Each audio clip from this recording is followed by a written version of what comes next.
Hello there. Good morning. It's Phil Thatch, and I'm back in the back porch blind. Today I have a new lens.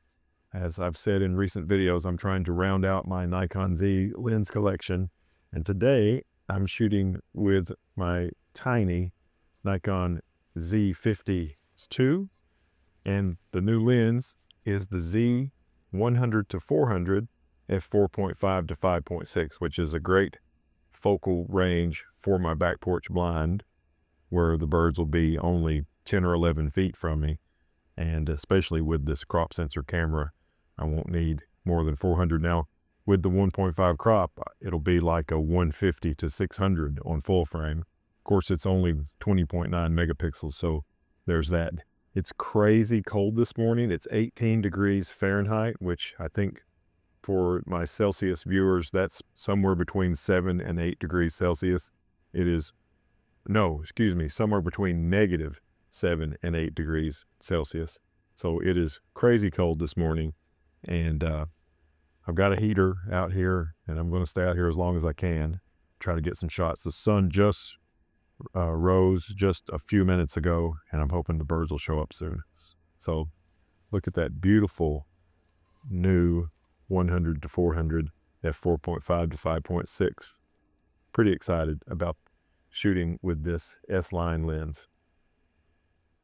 I started off seeing nothing but Carolina wrens, and mostly with not enough light to get a decent photograph. And then suddenly the sun finally cleared the mountains behind me, and there's great light on my perches, and I got a Carolina wren shot, but I still had my shutter speed for no light. Then I bumped up my shutter speed and nothing happened for a while. But let's look at the Carolina wren shots. Here's my first Carolina wren shot. It was so cold. Look, the little puffed up bird hunkered down on the back porch. This is 1/125th of a second, not much light so far. F5, which is wide open at 270 millimeters, and my ISO was 1600, not much light. Now look how hunkered down it is and looking right at us. Same settings, 1/125th of a second, 270 millimeters f5, and this time the ISO is 1400. Here's another hunkered down shot at 1/125th of a second f5 and 1400 ISO of the cute little Carolina wren. They puff themselves up like this to stay warm when it's super cold like it was this morning, 18 degrees Fahrenheit, -7 or 8 degrees Celsius. Another shot at 270 millimeters. Now this shot is 260 millimeters. This is a little bit closer. This is on the hand railing that is made a 90-degree turn and is closer to the blind. Love the beautiful colors in the Carolina wren. 1/160th of a second now, f5 and 1600 ISO. Now the Carolina wren is over on my stump perch. I'm still at 260 millimeters and 1/160th of a second, f5, and the ISO is down to 1100 now. And now the Carolina wren has come back around the corner in this 260 millimeter shot. I'm up to 1/200th of a second now, still at f5 and ISO 1100. Now the Carolina wren is about to sing. This is 260 millimeters, 1/200th, f5 and ISO 1100. Look at that beautiful eye. And I always think it's interesting that the surround on a Carolina wren's eye is not perfectly round like most birds. It kind of points down right here, sinks in this area. That's not just this example, but most Carolina wrens that I photograph have that unusual shape. Now here's the Carolina wren over on the stump perch. I've got lots of light now, but I'm still at 1/200th of a second. This is 240 millimeters f5 and the ISO is only 180. Another shot with those exact settings of the beautiful Carolina wren over on my stump perch. And now I have sped my shutter speed up, realizing that there was plenty of light now that the sun has cleared the mountains behind me. This is 1/800th of a second, 310 millimeters, wide open at 5.3 and 1/250th of a second. And these are the exact same settings as that previous shot. And here is the Carolina wren singing its little heart out in the very cold winter morning on my back porch. And then finally, with my shutter speed up, because there's enough light to have it up, a red-bellied woodpecker showed up, and I could hear it before it got here. I could hear it making its little sounds that it makes. And I had my lens zoomed to where I could fill the frame, or not fill the frame, but fill up a lot of the frame with a really small bird. which means if the red-bellied woodpecker showed up, it was going to be too big in the frame. So I opened up the lens a whole lot, and sure enough, it showed up, and I got some red-bellied woodpecker shots with great light and not too big for the frame. Here's the male red-bellied woodpecker. Was so happy to see this bird and was proud of myself for hearing the bird and getting my focal length set up for it. This is only 155 millimeters, wide open at 4.8 on the 100 to 400, 1/800th of a second, and ISO 500 there on my angled perch. This shot has the exact same settings except for the ISO is only 360 on this one. Beautiful, beautiful example of a male red-bellied woodpecker. Here's another shot in that sequence. Same settings, 155 millimeters ISO 360, wide open at 4.8 and 1/800th of a second. Same settings on this shot. The only difference is I've cropped this one just a little bit more. The bird is leaning down just a little bit, and then it allowed me to crop the shot a little bit more. Still at 155 millimeters with the 100 to 400 S-line lens. Now the red-bellied woodpecker has skipped over to the next perch in line on the porch, and that's the stump perch. And I've decided to do some square crops on some of these shots. This is still 155 millimeters, 1/800th, f4.8 and 280 ISO. You can see the woodpecker is looking at the seeds there and nuts that are in the hollowed out section of the top of my stump perch. And in this shot, he's reached down and grabbed a nut, but the shell on the outside of the nut peeled off and the nut went flying, and you can see all the debris from that right there. This is still 155 millimeters at 1/800th, f4.8 and 200 ISO. Now I've gone back to 16:9 in this shot. This is the exact same settings as the previous shot. Beautiful, beautiful bird there on my back porch. Here's another square crop with the same settings, and it looks like the bird has found the inner part of that nut that it had gotten a hold of earlier, and now he'll finally get something to eat. Same settings, 155 millimeters. Back to a 16:9 crop on this shot with the exact same settings of the male red-bellied woodpecker on the stump perch with a nut. The next bird I saw was kind of a surprise. It was an American goldfinch. Came up and I got a few shots of it. This is the goldfinch on the stump perch. I have a number of shots of this bird. I'm not sure if this is a male or a female. In the summertime, I can tell the difference. In the wintertime, this could be a male in non-breeding plumage, or more likely a female in non-breeding plumage. This is 250 millimeters wide open at f5, 1/800th of a second, and 400 ISO. Here's another shot in that series. The exact same settings. The ISO did change to 320 on this one, on the stump perch.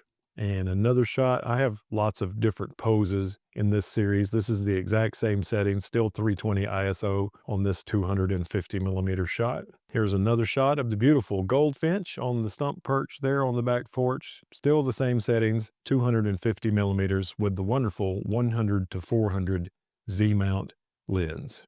One more shot of the American goldfinch on the stump perch. Still the same settings, 250 millimeters. And here's the last shot in that series. Same settings once again. I was really happy to see the American goldfinch, even though it's not in breeding plumage, obviously in the middle of January when it's 18 degrees Fahrenheit outside. Next, I had a visit from a dark-eyed junco, and it landed on one of my perches. Great light on it. Unfortunately, I had my lens zoomed to where I was hoping the woodpecker would come back. And I made a few shots of the bird, and then I reached up to zoom the lens a little closer so I could fill the frame more with the dark-eyed junco. And that activity of me reaching forward to zoom on the lens spooked the bird. So I have somewhat small in the frame dark-eyed junco shots. Here's the beautiful and super cute, in this example, dark-eyed junco, aka snowbird, on my back porch. This is 175 millimeters. Man, I wish I had been at 250 or 275 for this shot. 1/800th wide open at f4.8 and 400 ISO. I bought this lens to do landscape photography with full frame cameras like my Z8 because, you know, it's got a great range for longer landscape type stuff, and it's light, small, and super sharp. But, you know, it's also fine for bird photography when you don't need 600 millimeters, which this is a situation where I don't. Plus, it's a little bit faster than my 180 to 600. 4.5 to 5.6 instead of 5.6 to 6.3. So that helps for the low light situations early in the morning here in the blind.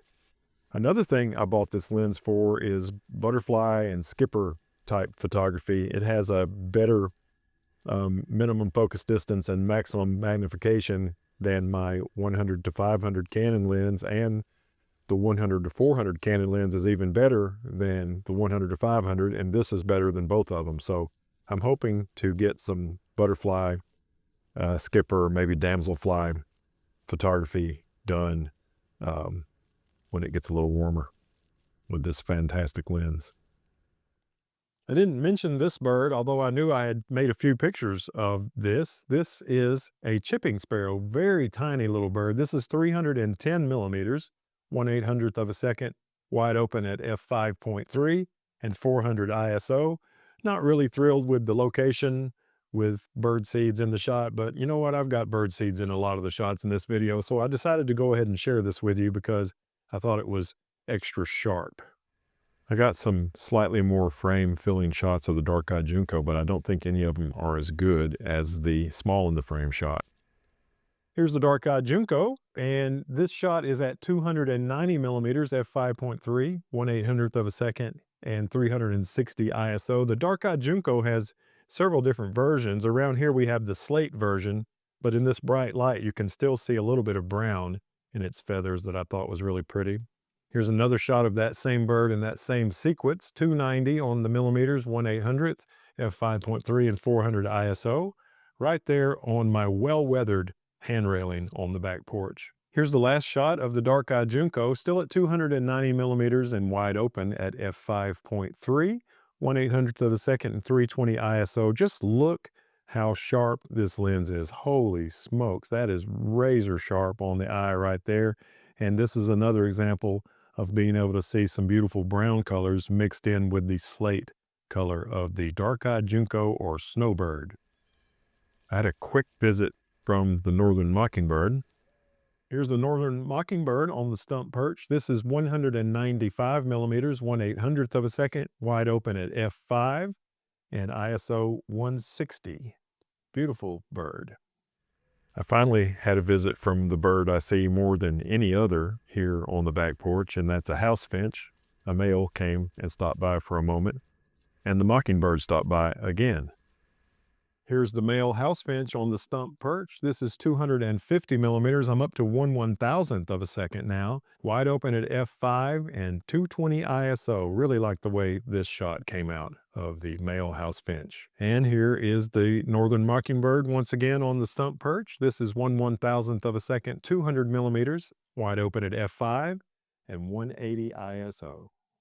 I didn't get as cold as I thought I would this morning, but I have started to get pretty cold. I've been out here a little bit less than 2 hours, and normally I like to stay from sunrise all the way until 10. Well, I didn't make it till 10, but I made it until 9:30, which was almost 2 hours. Sunrise this morning was at 7:45, so I'm going to call it a morning, go inside and work on these pictures and put this video together. Hope you enjoyed it. If you did, take a second, reach down, hit the thumbs up button. That helps me out a lot. And as always, I hope to see you in my next video. Thanks for watching. Have a great day. Bye-bye.